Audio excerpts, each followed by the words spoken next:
the world awoke to chaos on September 8, 2025. It was a morning that began like any other, but within minutes, everything changed. Across continents, phones buzzed with emergency alerts and newsrooms erupted into frantic activity as the first reports trickled in. A massive NATO fleet vanished in the Norwegian Sea. No warning, no survivors. The sea, once bustling with life and steel, was now eerily empty, as if the ships had been erased from existence. Headlines screamed, "NATO fleet disappears." The world's media struggled to comprehend the scale of the disaster, their voices trembling with disbelief. Catastrophic event in Norwegian Sea. The phrase echoed across every screen, every radio, every conversation. Over 12,000 sailors and aviators were gone, their loss incomprehensible. Families waited for news that would never come, clutching photographs and memories. The silence from the sea was a void, a symbol of shattered security. Naval bases stood still, their radars blank, their screens filled with static. Grief swept across continents. These were not just numbers, but families torn apart.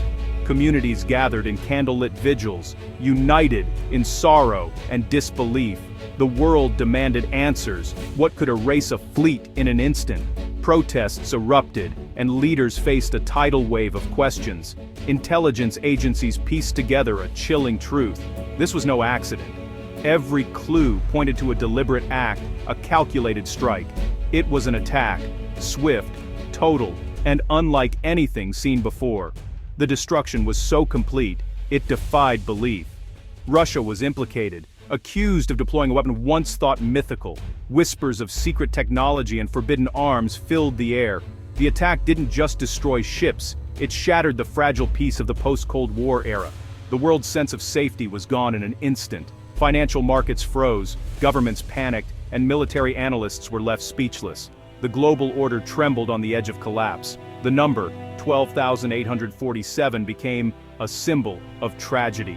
Each name a story, each loss a wound that would never heal. The world teetered on the brink, forced to confront a new, terrifying reality. Old alliances were tested, and new fears took root. The day the seas burned marked the end of an era, and the beginning of something far darker. The ocean, once a symbol of connection, now stood for loss and fear.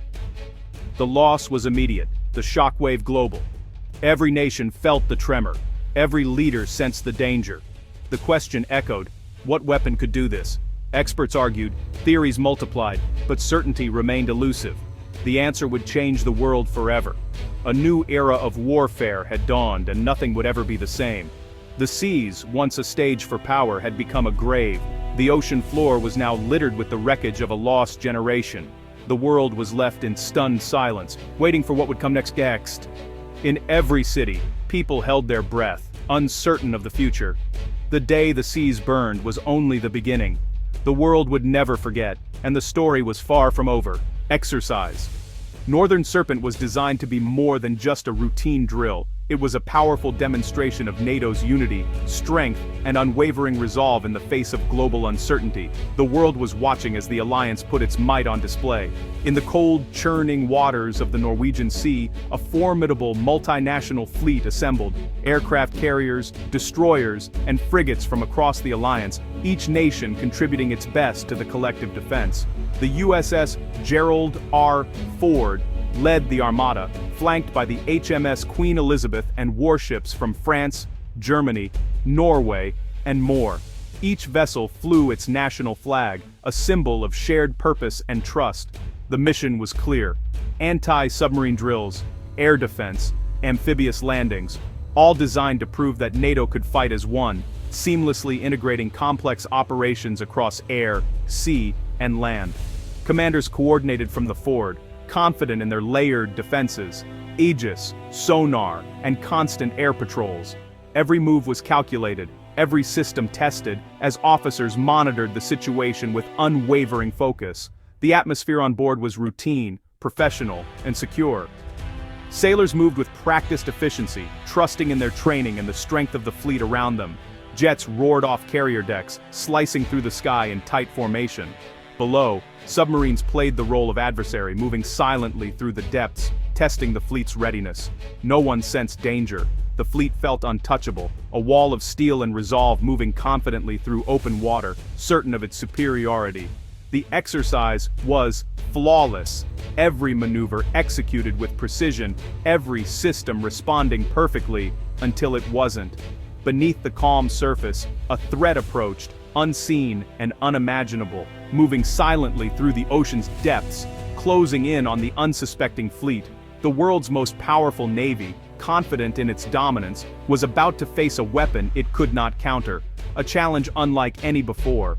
No one on those ships knew they were sailing into history's deadliest ambush, their fate sealed by an enemy they could neither see nor imagine. The weapon that changed everything was Poseidon, an autonomous nuclear-powered underwater drone.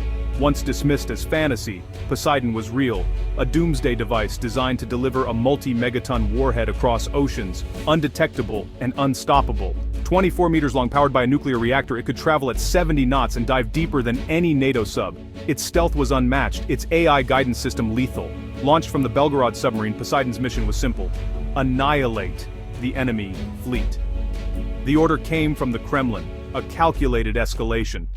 By deploying Poseidon, Russia declared the old rules of war obsolete. The world's navies were now vulnerable to a weapon with no defense. Poseidon was not just a weapon. It was a message. The age of invulnerable fleets was over. Poseidon's journey began in the Barents Sea, descending into the ocean's abyss. Its AI listened, not pinging sonar, but silently tracking the NATO fleet's every move. It circled the exercise zone, identifying high-value targets with chilling precision. The drone was patient, methodical, a perfect predator. Its mission approach: select the optimal detonation point and await the final signal. It positioned itself beneath the fleet, unseen and unstoppable. Sailors above were oblivious to the doom below. The final authorization came via encrypted signal, deep beneath the waves. Poseidon's reactor surged. It began its final ascent. The hunt was over, the countdown had begun. The world's most advanced fleet was seconds from annihilation. The Predator was ready to strike. On the USS Gerald R. Ford, the Combat Information Center buzzed with routine vigilance. Sonar, radar, satellite feeds, every sensor watched for threats. The anti-submarine screen was considered impenetrable. Then, a sonar operator reported a fleeting high-speed anomaly. Too fast, too deep, for any known threat. It was dismissed as a whale or seismic event. Other ships logged similar anomalies, but the data was confusing, contradictory. The fleet systems, designed for clarity, only deepened the fog of uncertainty. Commanders grew uneasy. The threat didn't fit any known pattern. The anti-submarine commander requested a helicopter to investigate, but it was too late. The enemy had already slipped through their defenses. The bridge was gripped by confusion, the final prelude to disaster. The world's best-equipped navy was flying blind. The unseen enemy was already in position. Detection came too late. The warning lights flashed, but the threat was already upon them. A sonar operator finally locked onto a solid contact, ascending fast, directly beneath the fleet. The tension in the room was palpable as the realization set in. High-speed subsurface contact. Unknown. 70 knots. Impossible for any submarine. The numbers didn't make sense, and fear crept in. The CIC erupted in panic. The captain demanded answers, his voice cutting through the chaos as the crew scrambled for information. Inbound torpedo! But the profile is all wrong. It's massive! The blip on the screen grew larger, moving with unnatural speed. Realization dawned. This was no conventional attack. The officers exchanged glances, understanding the gravity of the situation. Defensive systems activated, countermeasures deployed, but useless against Poseidon. The crew watched as their best technology failed. The AI ignored decoys, locked on its true targets. It was relentless, programmed for a single purpose. The crew watched in horror as the red icon closed in. Every second felt stretched, the inevitable drawing nearer. Alarms blared. Incoming torpedo, brace for impact. The ship shook as everyone prepared for the worst. The captain gripped the railing, knowing what was coming. His knuckles whitened, his mind racing through impossible options. There was no time to evade, no way to fight back. The ship's maneuvers were desperate but hopeless. 14 seconds from detection to detonation. 14 seconds to process the end. 14 seconds between confusion and annihilation. In that brief window, lives and history changed forever.